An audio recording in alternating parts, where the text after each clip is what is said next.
So you've been successfully managing a patient's glaucoma before they had cataract surgery, but now they've had cataract surgery and MIGS, and you may be wondering, how does their postoperative management change? Well, thankfully it's pretty straightforward, but there are some nuances we want to cover. So there are really two schools of thought in terms of how to manage the patient's glaucoma medications after cataract surgery with MIGS. There are some surgeons who feel that all of the IOP lowering medications should be stopped before surgery.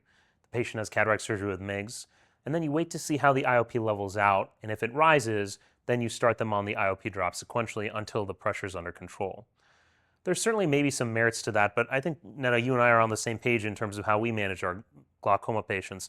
We prefer to keep the patient on all the IOP lowering drops. The surgery is done with MIGS, and they stay on those drops. And the reason for this is the act of cataract surgery alone in a patient who has glaucoma, sometimes that's enough to cause a little bit of a trabeculitis, and sometimes the act of MIGS itself can raise the IOP. There's a lot of times we'll intentionally leave the patient with an IOP slightly higher than normal to try to prevent a hyphema. And so in these cases, the patient continuing their IOP lowering drops, that can save you from a headache from an IOP spike immediately after surgery. We also know that about a third of the population are what we refer to as steroid responders. So if a patient already has glaucoma and they turn out to be a steroid responder, well, now their pressure is really going to be up high after cataract surgery. And so that's another reason for keeping them on the IOP lowering drops. We typically will start a drop taper about 4 weeks or so after surgery when they finish their steroid drop. And then sequentially, you can take one drop off at a time and see how low you can get the pressure to go before maybe adding them on if the pressure rebounds. And so I think we both feel that it's a safer option. Patients who have glaucoma, especially if it's moderate to advanced, their optic nerves are quite susceptible to those pressure fluctuations. And so we really want to keep things level or controlled for as long as possible.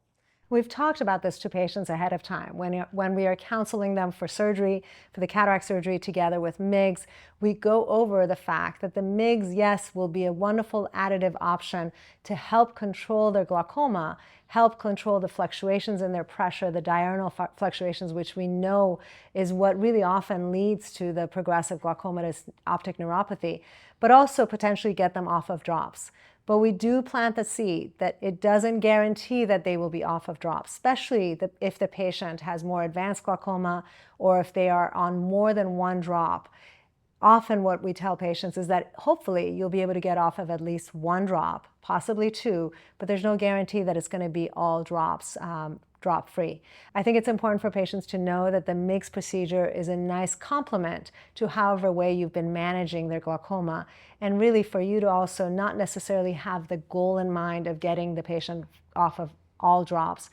It's often recommended that you have a target intraocular pressure in mind when you're thinking about tapering them off of their glaucoma drops. So for example, if for that patient, prior to their cataract surgery, their target intraocular pressure was in their low teens, where the glaucoma was under control, you should have that in mind as your target intraocular pressure, possibly even slightly lower when you're thinking about taking off the drops like Arjan was describing, and really keep that number in mind and don't allow it to creep above that. And so it's not unusual for patients who've had MIGS procedure to stay on maybe one glaucoma drop to maintain that target intraocular pressure.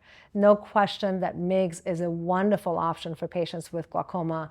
And as Arjan was saying, it doesn't add much time nor risk to the cataract surgery, and it's a wonderful benefit for patients to be able to get them off of drops if possible.